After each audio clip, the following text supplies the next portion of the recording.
You are something today. Okay. Do me a favor and walk her that way for me. That way. Settle down. Okay, just walk her anyway. So you guys have a hard time walking her, huh? Yeah, it's like next to impossible. Yes, she jumps. Okay. She's mouthy.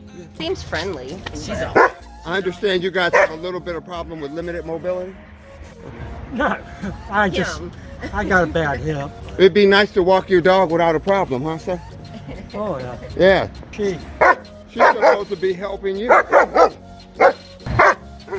We're going to make sure that she gets under control. There you go. Okay. We're going to do training with the SafeCalm Collar on today. As you can see, before we weren't able to approach her and pet, but with the SafeCalm Collar on, we can do it. And also, it was obvious in the beginning that there was going to be a walking problem. We didn't go for a walk, but now we're going to try the walk with the SafeCalm Collar and see how that works.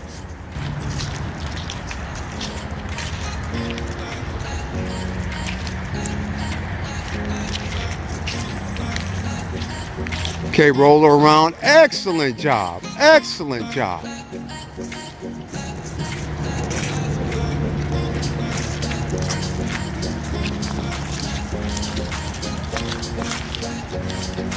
Sit.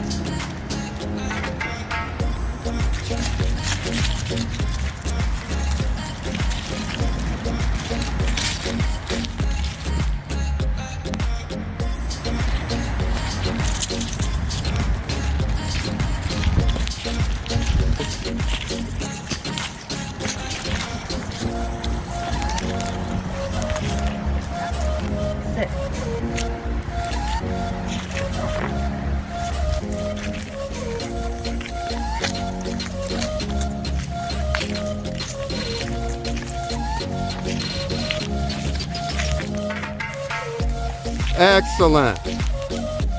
There we go. Drop the lead.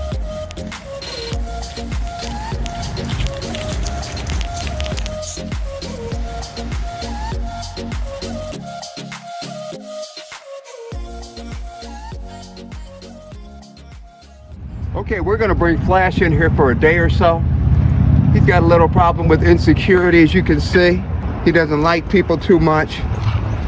All right, so we're going to take Flash on in, do a little observation, see what's going on. He seems to be okay now, but when he first came in, he was a little skittish. I understand that he's having problems with urinating in the home, so we want to check that out. So we're going to keep him for a day, just observe him. And I'm going to show everybody what I do when I take a dog in to find out what's going on. Flash, you ready? I'm going to do a quick sit-down test to see if the dog moves near me. Okay, he does. So what I'm going to do is just gently take the lead. If he doesn't move, I'll just move him back over like that. Good. That's where we want him. Shh. Shh. Well, he did pretty good. We didn't have to correct.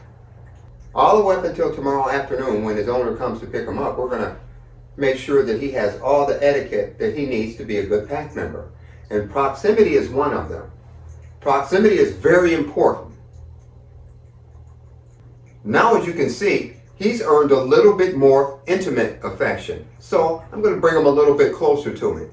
But proximity is very important when we're dealing with dogs. We always want to make sure that a dog does not follow us around all day long. Make sure that you leave the leash on your dog. That means put the leash on and just let the dog drag it. Don't leave the leash on your dog if you're going away or if you're not training. But for training purposes, always put a leash on your dog.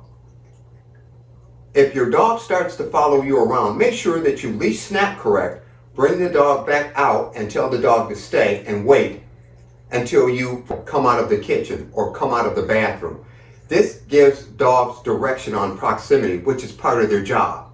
A lot of people think that dogs need hugs, kisses, and candy fishes, but it doesn't work that way. Their world is different. Proximity should always be set. Number two, make sure, relevant to proximity, that wherever you traverse in your house, whichever way you go, whichever room that you go into, that your dog always follows you in and out of doors, up and down steps, a crack in the sidewalk. If your dog has a habit of running through a door before you, immediately correct. Move the dog back, and then with the wave of the hand, invite the dog to follow you. You'll find a lot of dogs that don't respect proximity are the dogs that lift up your hand so you'll pet them, or that will lean against you real heavy. Those are dominant traits. This means that the dog owns you. It's dominance. So proximity is very important in feeding.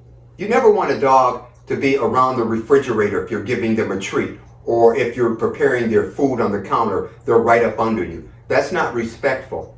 And in a normal dog pack, that would be severely dealt with. Your dog should always be away from you when you're preparing food. This is proximity respect. When you feed the dog, again, proximity is in play. You make sure that the dog sits 15 feet away from the food bowl, remain calm, and then you invite your dog to eat your food. Another issue with proximity is in the car, especially with smaller dogs. You want to make sure that your dog, just like here on the couch, gives you space, or respects your space, or gives you proximity. Okay, so you make sure that when your dog is in the car, they're either on the seat adjacent to you or in the back. But make sure that you follow all the laws and guidelines for your particular state. Some require seat belts, some require that the dog be in the back. You have to check that out according to where you live. If you have a dog with a behavioral issue, I can guarantee you that they follow you around all day long, that they're nudging you to pet them and acting annoying in general. That's a very clear clue.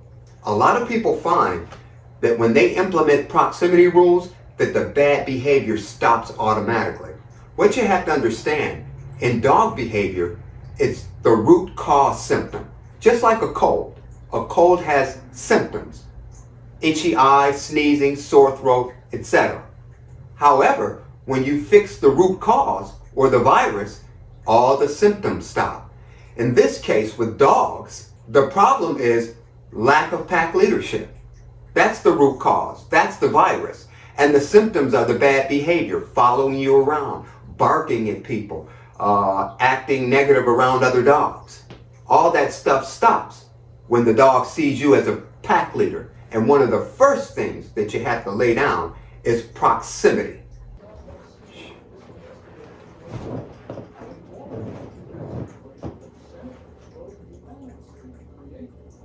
Good girl.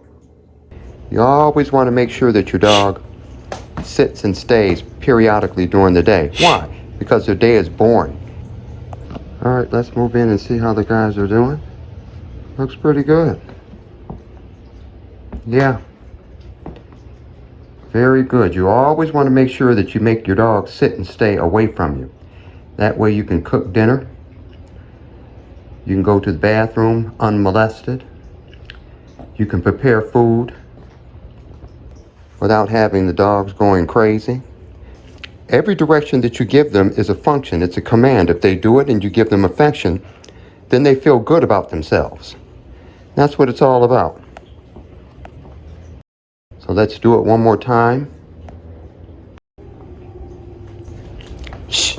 I'm going to ask them to stay again. I'm going to leave the room and then come back and make sure they stayed. Again to see how the guys did. They look pretty good. It's very important for dogs to know that they're doing a good job. I'm going to make sure that I give the double pat. Good job. Makes them feel good about their life, their contribution to the pack. Proximity, sit and stay, that's how dogs like it. That's why they're calm right now. You could drop a pin and you could hear it.